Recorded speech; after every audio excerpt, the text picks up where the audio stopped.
설교를 준비하다가 어떤 목사님의 얘기를 듣게 되었습니다. 뉴호프 커뮤니티 처치의 웨인 코데이로 목사님인데요.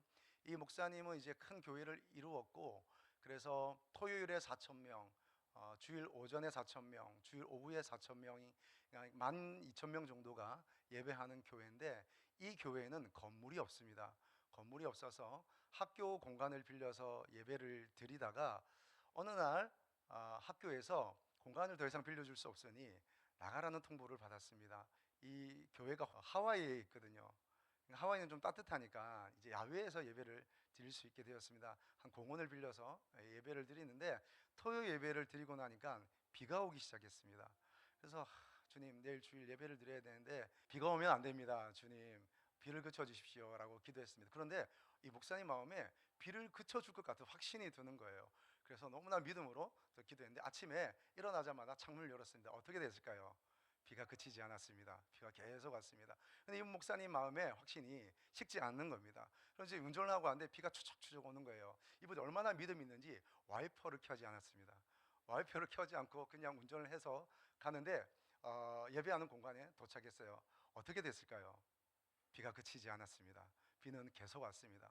계속 비가 내리니까 이제 더 큰 일은, 이제 전자악기를 사용하니까 여기저기서 합선이 일어나고 스파크가 튀고 예배를 드릴 수가 없는 거예요.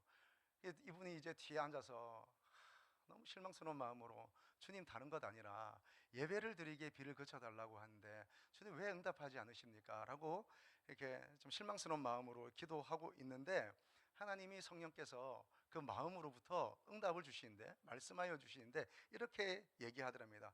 호데이로, 너는 어제부터 지금까지 비가 그치게 해달라고 기도하는구나. 그런데 너는 이 예배 가운데 나와 함께 하게 해달라고 기도하지 않는구나. 하나님 함께 해 주십시오. 성령님 함께 해 주십시오. 그렇게 너는 기도하지 않는구나 라는 이제 음성이 들렸다는 것이죠. 여러분, 우리가 아무리 모여 있어도, 우리가 아무리 즐거운 찬양을 하고 깊이 있는 찬양을 한다 할지라도 성령께서 우리 공간 가운데 역사하지 않으시면 아무 일도 아닙니다. 여러분, 우리가 가장 사모해야 될 것은 무엇입니까? 성령의 임재입니다. 여러분, 우리의 삶에 무엇보다 하나님께 간구하고 기도해야 될 것은 무엇입니까? 성령님 나와 함께하여 주옵소서. 성령의 임재와 역사인 줄로 믿습니다. 여러분, 제가 대학교 다닐 때 교수님이 이런 얘기 하셨어요. 이제 당신께서 학교 다닐 때 그때는 막 여기저기서 기도하고, 뜨겁게 기도하고, 공부는 안 해도 기도하고, 다른 건 안 해도 기도하고, 사역은 안 해도 기도하고, 뭐 이랬던 시절이었는데, 여기 학교 뒤에서 뒷산에서 막 밤에 주야 하는 소리가 막 크게도 들리는 그런 시절이었는데, 시험 치면 학생들이 더 많이 기도한답니다. 그래서 시험 치면 기도탑에 자리가 없고, 시험 기간이 되면 저 산에 도서관에 자리가 없어야 되는데 기도 저 산에 더 이상 차지할 자리가 없고 막 그랬더랍니다. 그래서 이제 어느 한 분이 기도를 많이 하고 시험을 치는데, 그 과목이 성령론이었어요. 성령론에도 과목 시험을 치는데 기도했습니다. 성령님, 제가 성령님과 교제하지 않고 성령님을 알지 못하고 제가 어떻게 이론적으로 성령님 이런 분이시다고 제가 쓸 수 있겠습니까? 성령님, 저에게 깊이 임해 주십시오. 그렇게 일주일 동안 기도하고 시험장에 갔습니다. 문제를 받아들인 순간 흰 건 종이요 검은 건 글씨요, 아무것도 알 수 없었습니다. 그래서 한참을 고민하고 또 심지어 기도했습니다. 그리고 답을 쓰기를 이렇게 썼습니다. 하나님은 모든 것을 알고 계십니다 라고 쓰고 시험지 내고 왔습니다. 교수님이 뭐라고 점수를 주셨을까요? 그 시험지에 이렇게 썼습니다. 하나님은 모든 것을 아시니 하나님은 100점, 자네는 빵점. 예. 하나님이 하실 일이 있고 우리의 할 일이 있는 거죠. 우리의 할 일이 있는가 하면 하나님이 하실 일이 있습니다. 하나님은 어떤 일을 하실까? 성령님은 우리에게 어떤 일을 하실까? 우리 함께 살펴보길 원하는데, 연자 여러분, 말씀을 한번 보십시오. 1절 말씀입니다. 1절 말씀 같이 한번 읽을까요? 오순절 오순절 날이, 날이 이름에 그들이 다 같이 한 곳에 모였더니. 먼저는 하나님께서 우리에게 어떻게 하실까요? 하나님은 하나님께서 정하신 때에 일하십니다. 하나님은 우리가 원하는 때에, 우리가 원하는 방법으로, 우리가 원하는 스타일로 일하지 않으시고, 하나님은 하나님의 때에 하나님의 방법으로 하나님의 사람을 통해서 하나님은 일을 하십니다. 하나님은 때가 있어요. 오늘 여기 말씀해 보니까 이미라는 단어가 있습니다. 이미라는 단어는 심플레오, 이 말은 정한 때라는 뜻이 있습니다. 예, 기한이 차다 이런 뜻이에요. 이게 무슨 말이에요? 하나님은 우리가 뭐 열심히 한다고 하나님이 역사하거나 뭐 부흥을 구한다고 해서 하나님이 쉽게 부흥을 주신다거나 이러지 않으십니다. 우리가 많은 기도를 하지만 우리가 원한다고 해서 하나님이 일하시는 게 아니라 하나님은 하나님이 일하시는 때가 있다는 사실입니다. 그럼 우리가 뭘 구해야 될까요? 하나님, 하나님이 때가 오게 하여 주옵소서라고 기도하는 것이죠. 하나님의 때가 있습니다. 하나님은 언제 일한다고요? 하나님의 때에 일하십니다. 자, 그런가 하면 또 하나님은 어떻게 일하세요? 여러분 2절 말씀 보세요. 2절도 같이 읽겠습니다. 호련히 하늘로부터 급하고 강한 바람 같은 소리가 있어 그들이 앉은 온 집에 가득하며. 아멘. 아멘. 3절에는 불의 혀처럼 갈라지는 것들이 그들에게 보였다라고 되어 있습니다. 성령님은 어떻게 일하시는가? 하나님의 때에 일하십니다. 두 번째, 호련히 갑자기 일하세요. 호련히 하나님의 정한 때에 갑자기 일하는 거예요. 하나님의 때는 언제 올지 모릅니다. 하나님의 역사가 언제 일어날지 모릅니다. 여러분, 하나님이 일하기 시작하시면 순식간입니다. 순식간 한 번에 하나님의 일들이 일어나기 시작하는 겁니다. 자, 오늘 말씀을 보니까 이런 게 있네요. 성령께서 임하셨어요. 임하셨는데 현상이 어떻습니까? 급하고 바람 같은 소리가 있어요. 그리고 불의 혀처럼 갈라지는 것들이 보였어요. 자, 성령이 임하신 것은 사실입니다. 그 사실적으로 임하신 성령의 역사 위에 나타나는 현상은 무엇이었습니까? 급하고 강한 바람 같은 소리들이 슉 하는 소리들이 들리고, 그리고 불의 혀처럼 갈라지는 불의 혀를 보셨어요? 여러분, 웬만한 모닥불에서는 불의 혀를 볼 수 없습니다. 산불 같은 데서 볼 수 있습니다. 정말 거칠게 타오르는 그런 불들 속에서 진짜 집이 한 채가 다 타오르는 그 화마에서 불의 혀를 볼 수 있어요. 정말 성령께서 임하시면 그렇게 불처럼 임하셔서 소멸한 불로 일하시고 태우는 불로 일하시고 역사하는 불로 임하는 것입니다. 자, 하나님 그렇게 일하는데요. 자, 두 가지요. 하나는 성령께서 임했다는 것이고, 그리고 임할 때 현상이 일어난다는 겁니다. 성령께서 임하신 것은 사실이고 팩트이고, 그리고 그 사실 위에 현상이 일어나는 거예요. 그래서 우리가 이걸 구분할 줄 알아야 됩니다. 구분해야 됩니다. 성령이 임하실 때 일어나는 현상이 그것 자체가 성령인 줄로 알고 그걸 따라가면 안 됩니다. 방언이 있습니다. 병고침이 있습니다. 역사들이 있습니다. 사람이 모입니다. 그것 자체가 성령은 아닙니다. 성령은 더 이면에 있습니다. 성령이 임하시는 것이 실제이고, 그리고 나타나는 현상들이 있습니다. 그럼 우리는 무엇을 추구해야 할까요? 성령을 추구해야 되는 줄 믿습니다. 성령이 임하시면 현상은 나타나게 되어 있습니다. 그것은 성령께서 원하시는 대로, 또 성령께서 우리 공동체의 상황에 따라서, 사람들의 상황에 따라서 하나님의 필요한 현상들을 일으키는 것이지, 현상 자체가 성령은 아니시다. 그러면 우리가 무엇을 구해야 하는가? 하나님을 구해야 하겠습니다. 성령님을 구해야 하겠습니다. 자, 그러면 이 하나님의 정하신 때와 호련히 임하시는 이 사이에서 뭐가 있어야 될까요? 여러분, 모여 있는 것입니다. 1절 말씀 보십시오. 오순절 날이 이미 이르매 그들이 다 같이 한 곳에 모였더니, 모이는 것이죠. 여러분, 하나님의 정한 때가 언제인지 우리는 알 수 없습니다. 그리고 하나님 일하시기 시작하면 급하고 강한 바람같이 호련히 임하십니다. 순식간입니다. 그런데 그것을 우리가 알 수 없으니 우리가 어떻게 하라고요? 모이라고 그랬어요. 모이는데 예수님께서 1장에 뭐라고 말씀하신지 기억하십니까? 기다리라 그랬습니다. 기다리라. 기다려서 기도하고 모여 있을 때 하나님이 역사하는 것이죠. 여러분, 흩어지는 교회 좋습니다. 모여야 흩어지는 것이죠. 모임이 없는데 어떻게 흩어진단 말입니까? 그래서 더 중요한 것은 흩어지는 것만큼, 아니 흩어지는 것보다 더 중요한 것은 모이는 것인 줄로 믿습니다. 모여야 돼요. 모여서 기다리고 기도하는 가운데 하나님의 역사가 임할 것입니다. 여러분, 모임 자리에, 기도하는 자리에, 예배하는 자리에 여러분 모여 계시기를 축복합니다. 그때 하나님께서 일하시는 것이죠.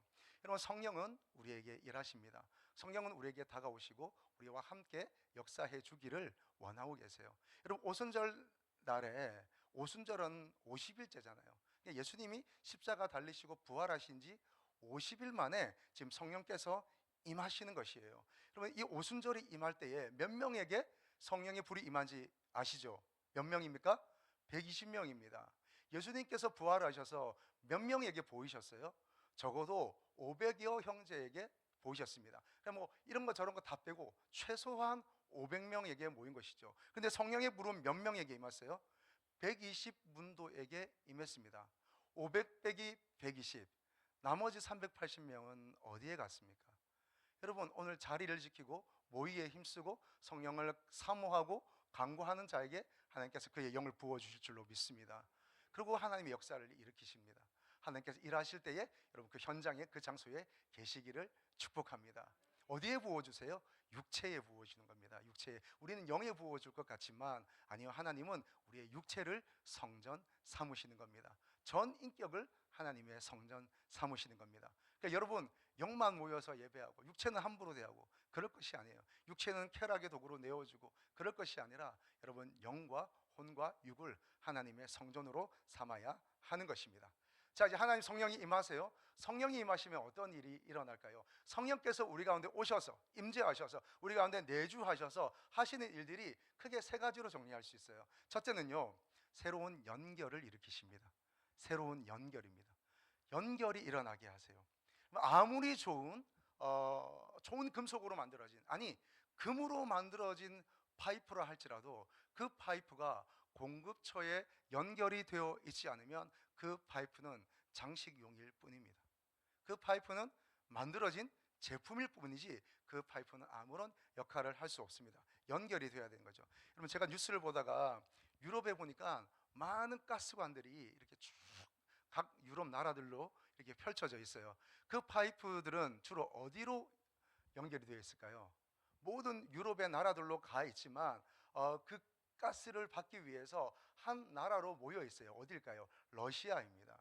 그 러시아로부터 출발하는 그 천연가스의 공급처로부터 연결이 되어 있지 않으면 아무리 튼튼하게 만들고 아무리 그 연결들을 촘촘하게 만들었다 할지라도, 아무리 튼튼하게, 아무리 길게, 아무리 그 집 부엌까지 다 올 수 있게 했다 할지라도 공급처와 연결이 되지 않으면 그 파이프는 아무런 소용이 없는 것입니다.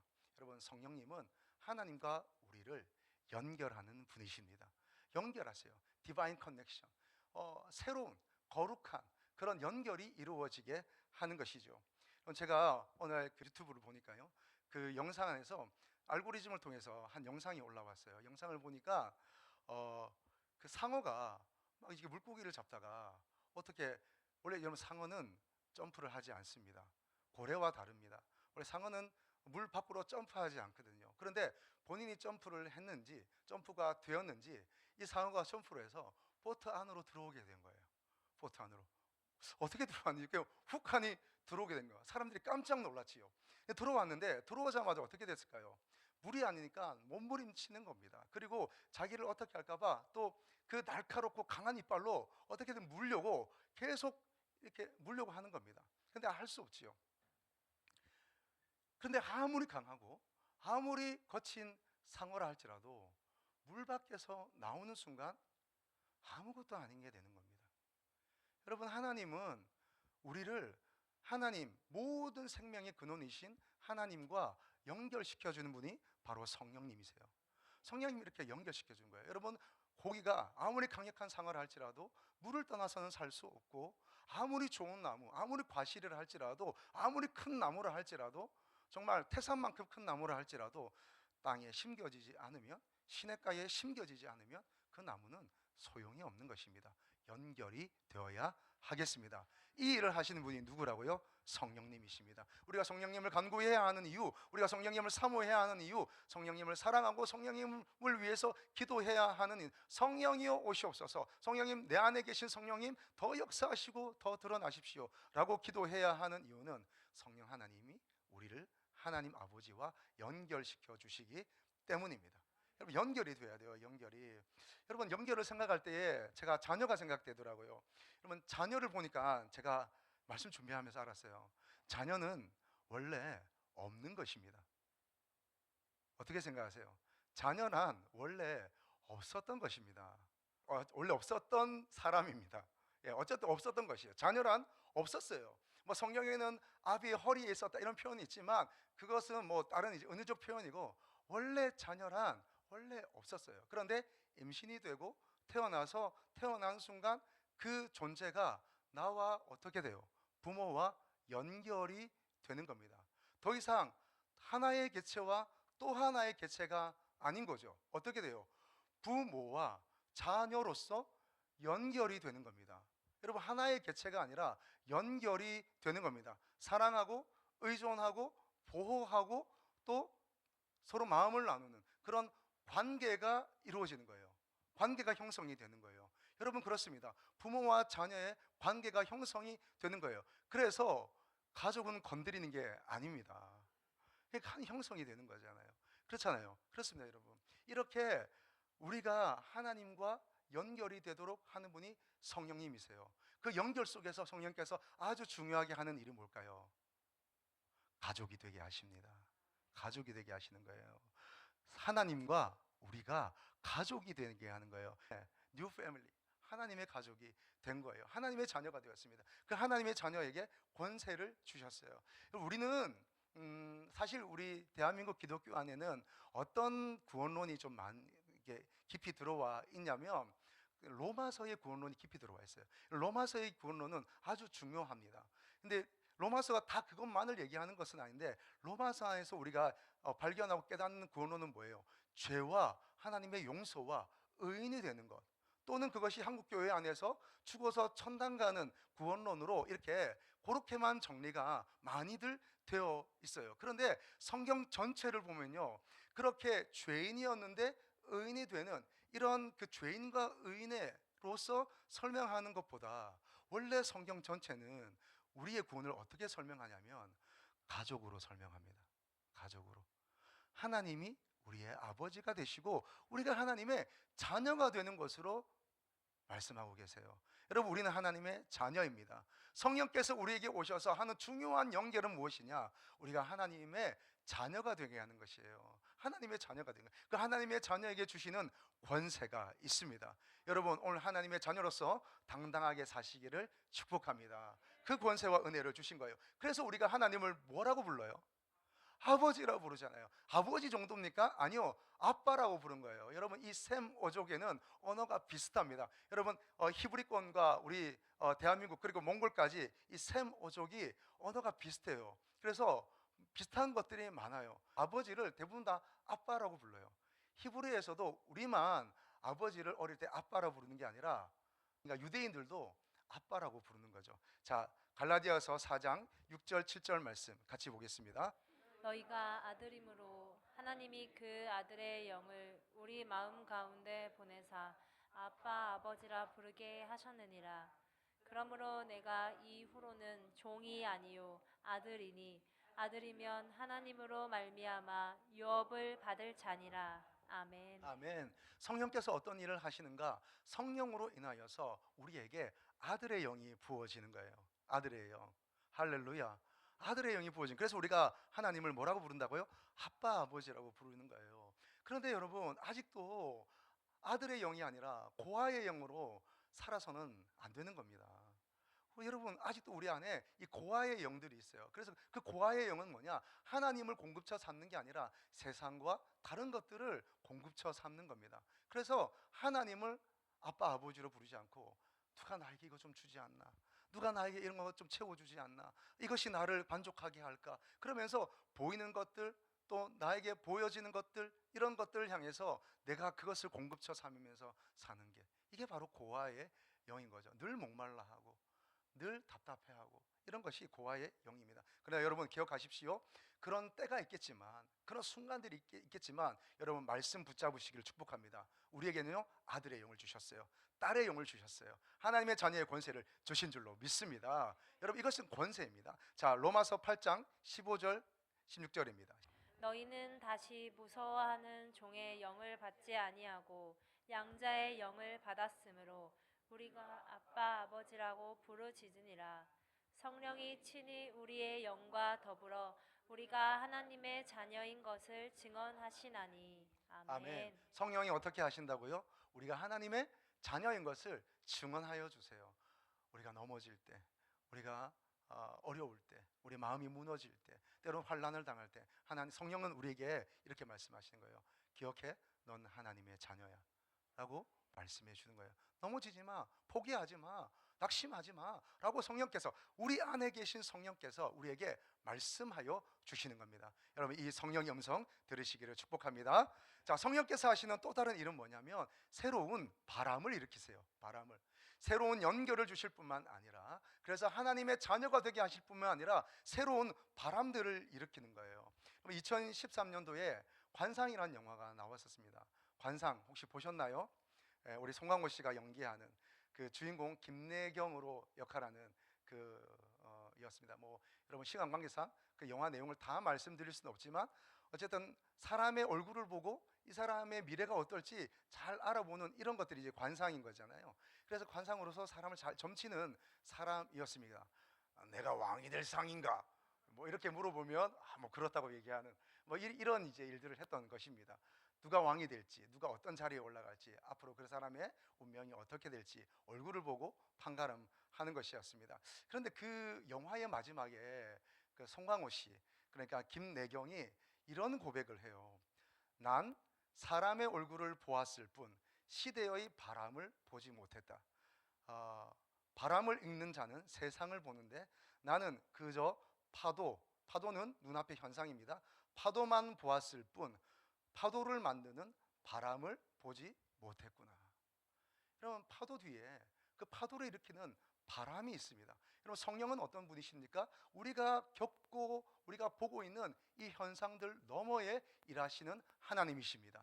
그래서 여러분, 우리가 현상에 매몰될 게 아니라 그 뒤에서 움직이는 영을 볼 수 있어야겠습니다. 영의 사람은 어떠한 사람입니까? 보이는 것이 아니라 보이지 않는 영의 움직임들을 볼 줄 아는 사람이, 그 사람이 영의 사람인 거죠. 믿음의 눈으로 보는 것입니다. 믿음의 눈으로 말씀에 의지하여 움직이는 영들 가운데 역사하시는 하나님의 일들을 보는 사람들인 거죠. 여러분, 현상이 일어날 때 바람을 일으키는 현상을 보시기를 축복합니다.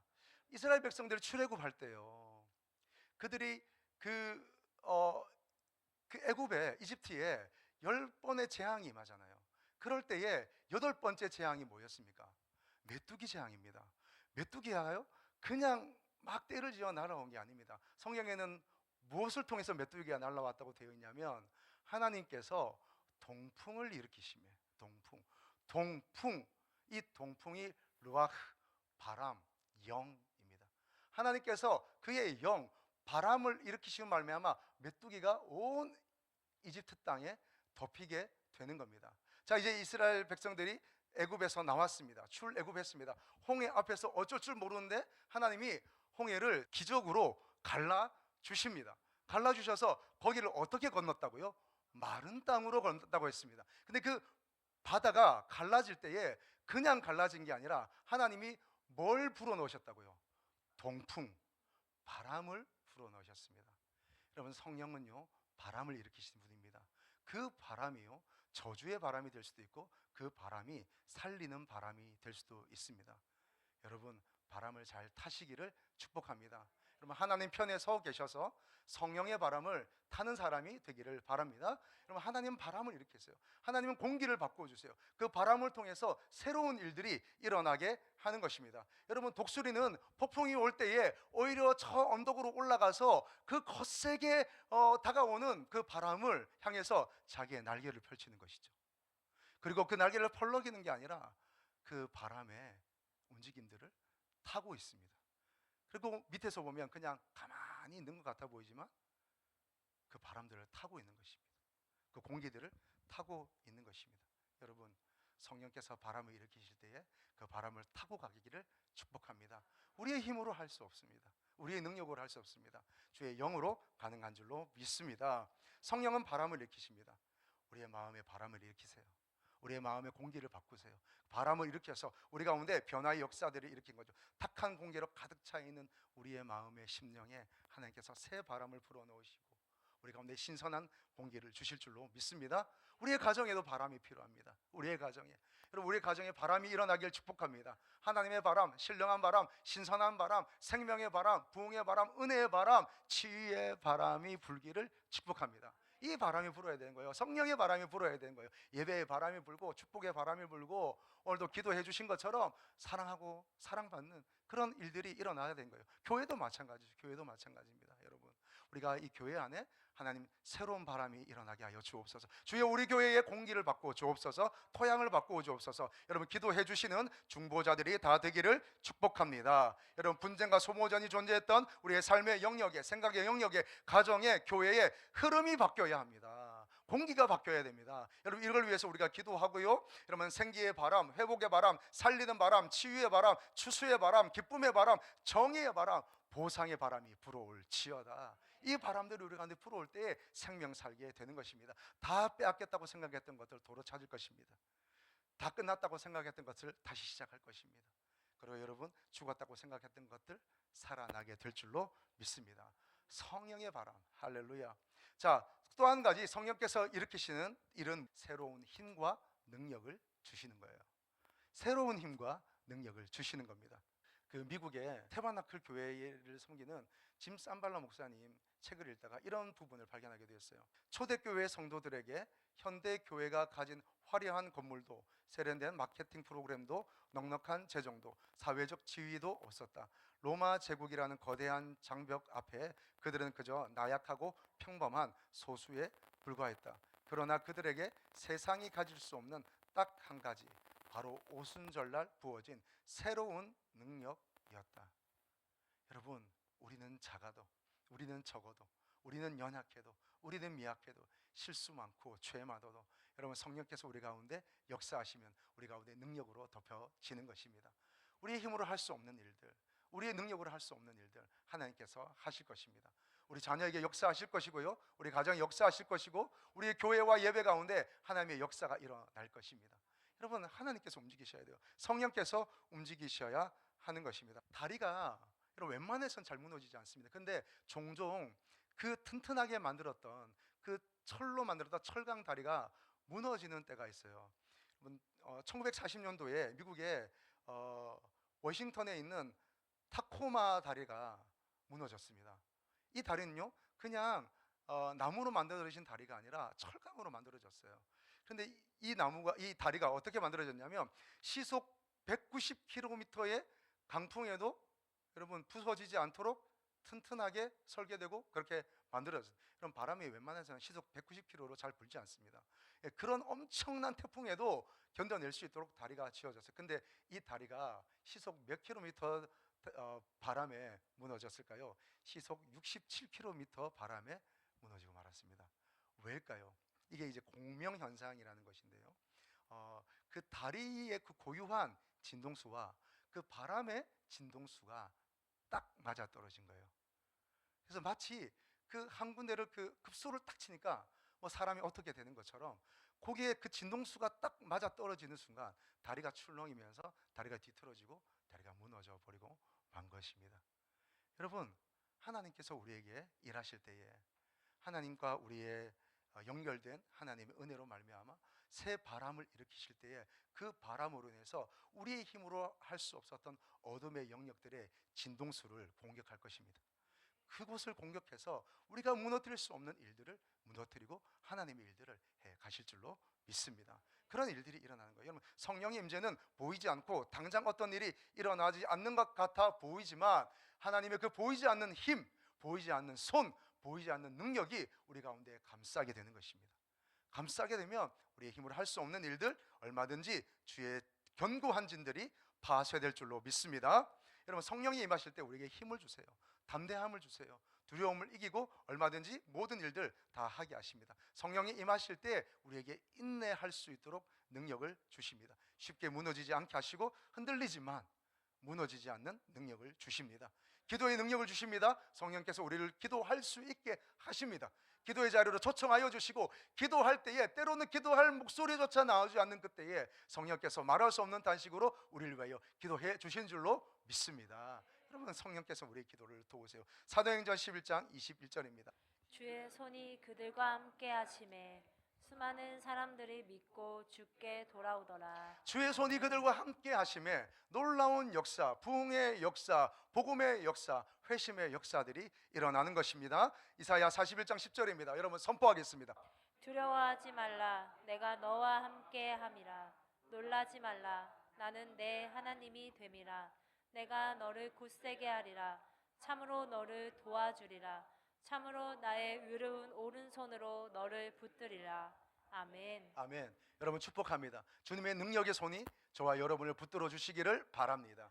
여러분 붙들어 주실 거예요. 붙들어 주실 거예요. 붙잡아 주실 거예요. 그래서 여러분 흔들리지 않게 하시고, 흔들릴지라도 넘어지지 않도록 굳게 붙잡아 주실 것입니다. 말씀 기억하면 좋겠습니다. 여러분, 성령께서 우리에게 오셔서 하시는 일들은 많은 일들이 있지만, 그러나 아주 중요한 일들은 하나님 아버지와 우리를 연결시켜 주시는 겁니다. 연결 가운데 아주 중요한 일은 뭐냐? 우리가 하나님의 자녀가 되게 하는 겁니다. 하나님 우리 아버지가 되시고 우리도 그의 자녀가 되어서 자녀의 권세를 누리게 하는 것이고요, 또 성령께서 우리에게 임하실 때에 아주 중요한 하시는 일은 바람을 일으키십니다. 새로운 바람, 은혜의 바람, 변화의 바람, 회복의 바람을 일으키십니다. 주여 우리 가운데 바람을 일으켜 주옵소서. 성령께서 우리에게 임하실 때에 또 주시는 것은 성령의 능력입니다. 성령이 힘을 주십니다. 그의 오른손으로 우리를 붙잡아 주십니다. 우리가 할 수 없는 그 일들을 가능하도록 이끌어 주십니다. 여러분, 대한민국에 일어난 이 많은 일들, 여러분 원래는 우리가 상상조차 하지 못했던 일이고, 북으로 또 해변으로부터 수없이 공격받고 많이 먹으면 두 끼 먹는 이 나라 민족이, 여러분 이제는 너무 풍요롭고 부유한 나라가 되었습니다. 이 땅 가운데 복음이 들어왔습니다. 놀라운 일들을 우리 가운데 이루게 된 것입니다. 여러분, 하나님의 은혜의 능력인 줄로 믿습니다. 그 일들이 일어나요. 여러분, 우리 가정에도 하나님이 아니면 설명할 수 없는 일들이 지금도 일어나고 있는 줄로 믿습니다. 이게 무엇입니까? 이게 간증입니다. 내 힘으로 할 수 없는 일들, 하나님이 아니면 설명할 수 없는 일들이 우리 가운데 일어나서 이것들을 내가 말로 표현하는 것, 이런 것들이 다 간증인 것이죠. 여러분 축복합니다. 저와 여러분의 간증이 넘쳐나길 축복합니다. 하나님이 하셨습니다. 내 힘으로 할 수 없는 것인데 하나님이 하셨습니다 라고 고백을 하는 것이죠. 여러분, 박영동 교수님이 이런 책을 썼습니다. 성령 충만 실패한 이들을 위한 은혜라는 책을 썼어요. 제가 이 책을 읽다가 이 부분을 발췌해 왔습니다. 여러분, 제가 읽어 드릴게요. 성령 충만은 우리의 신실함에 대한 보상이 아니라, 성령 충만은 우리의 신실함에 대한 보상이 아니라 우리의 실패에 대한 하나님의 선물이다. 우리의 실패에 대한 하나님의 선물이다. 성령 충만은 실패한 이들을 위한 은혜이다. 그러나 실패의 그 자리에 마냥 주저앉아 있는 이들이 아니라 그 자리에서 다시 일어나기를 원하는 이들을 위한 은혜이다 라고 되어 있습니다. 여러분, 그러고 보니까 오순절날 다락방 위에 임한 그 성령은 누구에게 임했는가? 예수님이 십자가 달리실 때에 예수님 버리고 다 도망갔던 이들이, 내가 죽어도 주를 배신하지 않겠습니다. 내가 목에 칼이 들어와도 우리 주님 배신하지 않겠습니다. 죽는 데까지 제가 함께 가겠습니다 라고 허언장담했던 그들, 그러나 그 십자가 앞에서 예수님을 버리고 도망갔던, 부활하신 예수님을 만났습니다. 부활하신 주님을 만났습니다. 그 손의 못자국과 옆구리에 그 창자국, 그들이 확인했습니다. 그럼에도 그들은 지금 어디에 모였습니까? 두려움 가운데 그냥 명령하셔서 모여서 어떻게 되는 것인가, 어떻게 되는 것인가, 아버지께서 약속하신 것은 무엇인가, 그러면서 그냥 한숨 내쉬며 주여 하면서 대화하면서 그냥 두려움 가운데 그들은 모여 있었습니다. 실패한 이들이었습니다. 순종함으로 모여 있는 것 같아 보이지만 사실은 그들 안에는 실패감과 좌절감과 자괴감이 가득했습니다. 그런 그들에게 오순절날 무엇가 임합니까? 성령이 임하는 것입니다. 할렐루야. 실패한 이들에게 주시는 하나님의 은혜입니다. 여러분, 우리 실패할 수 있습니다. 아멘이십니까? 실수할 수 있습니다. 아멘이십니까? 넘어질 수 있습니다. 아멘이십니까? 우리 다 그렇죠. 부족합니다. 그런데 여러분, 소망은 여기에 있습니다. 성령이 임하시면, 성령이 우리 가운데 역사하시면, 성령이 우리에게 운행하시면 하나님의 놀라운 은혜가 있을 줄로 믿습니다. 실패한 자들을 위한 하나님의 은혜, 이것이 바로 성령의 충만함입니다. 할렐루야.